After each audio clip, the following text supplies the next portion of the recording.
Sesuai kodratnya, tiap-tiap manusia diciptakan sebagai makhluk yang berbudaya. Dengan kemerdekaan yang diraih, manusia berhak atas pendidikan. Sebagai makhluk yang berbudaya, manusia wajib untuk menjaga dan melestarikan kebudayaannya. Dengan kebinekaan dan kemajemukan, asas kebangsaan mutlak diperlukan. Menjunjung tinggi harkat dan martabat manusia adalah wajib hukumnya.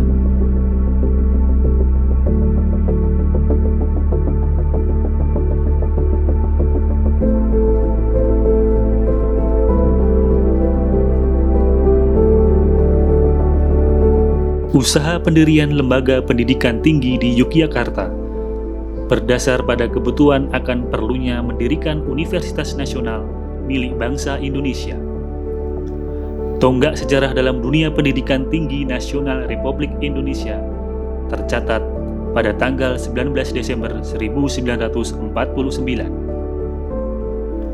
Pemerintah Indonesia secara resmi menyelenggarakan lembaga pendidikan tinggi sebagai hasil penggabungan sekolah-sekolah tinggi milik pemerintah dengan Balai Perguruan Tinggi Gadjah Mada menjadi Universitas Gadjah Mada. Sesuai dengan surat keputusan Majelis Wali Amanat Universitas Gadjah Mada nomor 19 tahun 2016, Universitas Gadjah Mada sebagai Universitas Nasional, Universitas Perjuangan, Universitas Pancasila, Universitas Kerakyatan, Universitas Pusat Kebudayaan yang bertanggung jawab dalam mencerdaskan kehidupan bangsa sesuai dengan amanah Undang-Undang Dasar Republik Indonesia tahun 1945.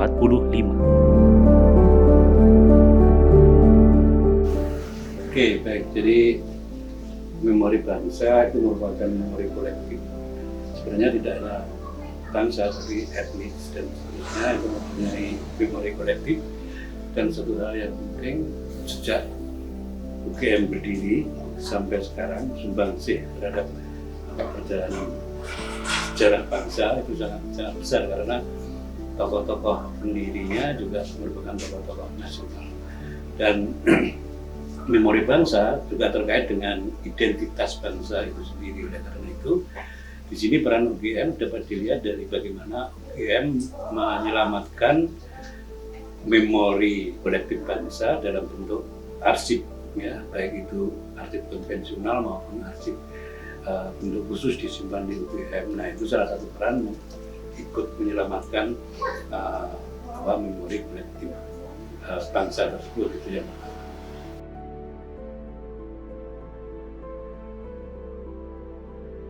arsip-arsip terkait dengan Pancadharma sebenarnya tidak banyak, ya.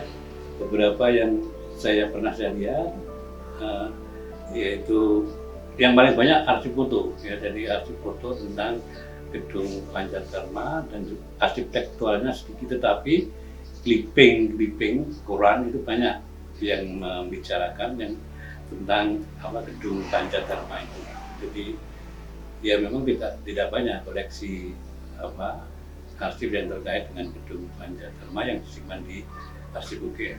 Jadi sejak awal berdirinya, ketika itu kan dirintis oleh Arsip Nasional Republik Indonesia itu Pak Joko dan Pak Sukin, kemudian dengan rektor UGM pada waktu itu Pak Sufyan. Jadi begitu didirikan, itu langsung menempati salah satu bagian gedung di gedung Pancadharma yang sekarang dulu digunakan perpustakaan UGM dan sekarang digunakan oleh sekolah vokasi untuk layanan pendidikan atau di gedung perpustakaan itu. Jadi sejak awal memang berada di situ, dan walaupun satu gedung dengan perpustakaan tapi terpisah secara organisasional itu terpisah, jadi bukan di bawah perpustakaan UGM. Jadi punya sistem administrasi sendiri, perpustakaan sendiri, arsip UGM sendiri, walaupun arsip UGM sementara menempati di bagian gedung Pancadharma, waktu itu gedung perpustakaan UGM.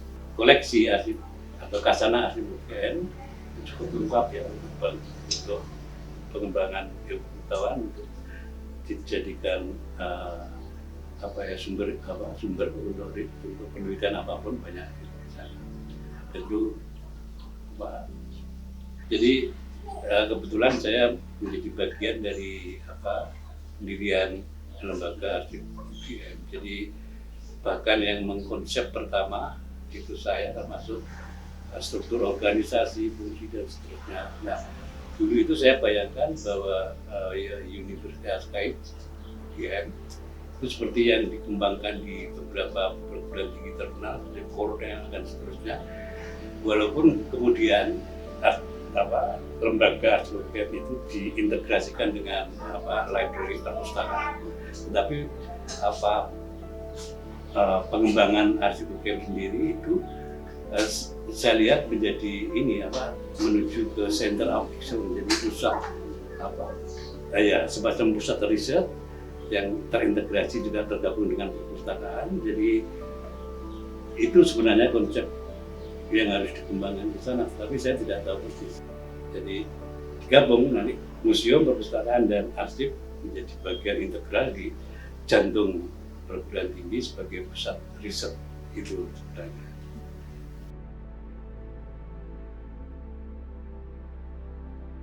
Saya mulai terlibat riset Pancadharma pada tahun 2012.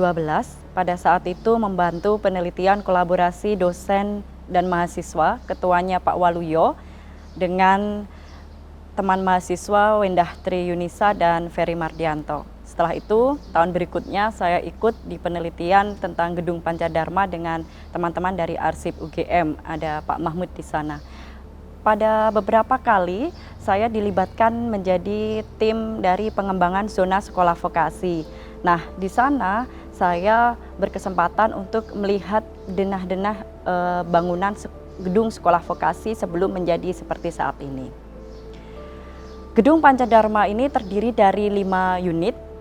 Unit 1 itu sekarang kita kenal sebagai KPTU Sekolah Vokasi dan namanya sekarang adalah Gedung Iso Rekso Hadi Projo. Gedung unit 2 dibangun awalnya dulu dipakai untuk rumah sakit hewan, sekarang nama gedungnya adalah Gedung Suparwi. Unit 3 digunakan oleh teman-teman DTD, dulunya kita kenal sebagai MIPA Selatan. Kemudian unit 4 itu adalah yang ditempati oleh teman-teman DTM dan Teknik Elektro. Ini yang kemudian saat ini gedungnya jadi satu dengan unit 3 Gedung Cahyono Adi penamaannya. Setelah itu unit 5 adalah Gedung Perpustakaan. Nah, DTS itu sebenarnya bangunan baru, bukan termasuk dari Gedung Pancadharma. Gedung Pancadharma dibangun di atas Stih-Teren atau yang dikenal sebagai lapangan tembak skip. Ya. Gedung Pancadharma ini memiliki peranan penting dalam perubahan dan perkembangan sejarah Universitas Gadjah Mada, di mana sebelumnya kampus-kampus di UGM ini terpisah-pisah, ada yang di Pagelaran Keraton, bahkan ada yang di Klaten. Nah, pada saat dibangun gedung-gedung di Bulak Sumur dan Sekip, ini awalnya digaungkan sebagai pusat dari kegiatan Universitas Gadjah Mada.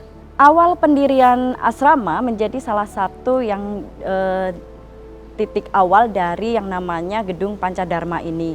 Jadi rencana pendirian asrama mahasiswa ini pernah disinggung oleh Presiden Universitas, yaitu Profesor Dr. M. Sarjito dalam laporan tahunan Universitas Gadjah Mada bagi tahun pengajaran 1951-52, bahwa UGM saat itu mengalami kesulitan dalam menyediakan fasilitas perumahan bagi mahasiswa. Sehingga hal ini pada saat itu pada tanggal 13 April 1952 dibentuk yang namanya Yayasan Gunadarma, dimotori oleh Sri Sultan Hamengkubuwono IX, yang yayasan ini membantu UGM untuk membangun asrama mahasiswa.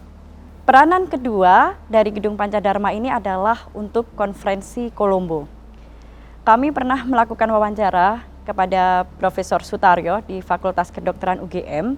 Jadi Gedung Pancadharma ini pada tanggal 26 Oktober sampai dengan 14 November 1959 pernah dipakai untuk Kolombo Plan. Konferensi Rencana Kolombo.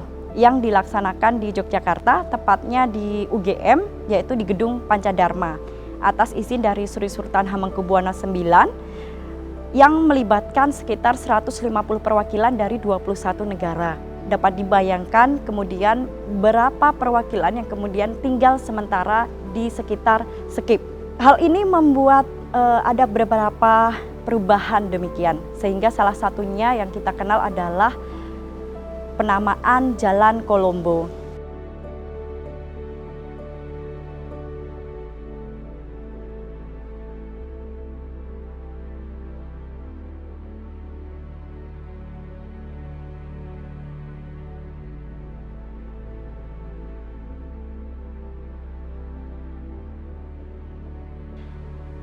Berikutnya adalah bagaimana Gedung Pancadharma ini digunakan sebagai perpustakaan Universitas Gadjah Mada. Jadi Gedung Pancadharma khususnya unit 5 kemudian digunakan sebagai gedung perpustakaan UGM. Pindahan dari Jalan Panembahan Senopati, tepatnya yang ada di Secodiningrat ya, Hotel Limaran yang sekarang kita kenal. Didesak oleh kebutuhan akan ruang kuliah dan perpustakaan. Alasan tersebut yang menjadikan dan menyebabkan kemudian sejumlah gedung di UGM termasuk Pancadharma ini berubah fungsi. Ini seperti yang dikatakan oleh Presiden Universitas Prof. M. Sarjito dalam laporan tahunan UGM tahun 5758 ketika menjelaskan rencana perpindahan atau pemindahan perpustakaan ke gedung baru di Skip. Ini lantai, ada 2 lantai untuk perpustakaan, salah satu lantainya berukuran 17 x 50 meter gitu.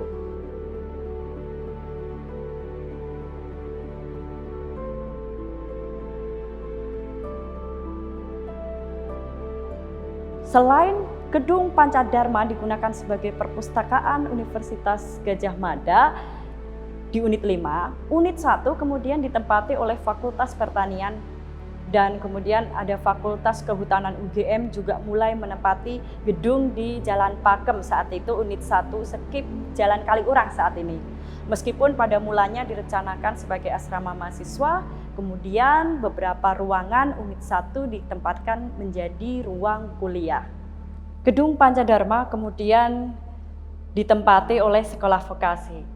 Sekolah vokasi didirikan sesuai dengan Peraturan Rektor Universitas Gadjah Mada nomor 518 PSKHT 2008 itu dibangun untuk meningkatkan dan memajukan program pendidikan diploma yang saat itu masih terintegrasi di fakultas masing-masing. Sehingga ketika dikeluarkannya keputusan Rektor UGM nomor 495 PSKHT 2008 tentang perubahan Fakultas Pertanian menjadi gedung KPTU Sekolah Vokasi UGM menjadi penanda bagaimana Sekolah Vokasi UGM kemudian menempati gedung Pancadharma.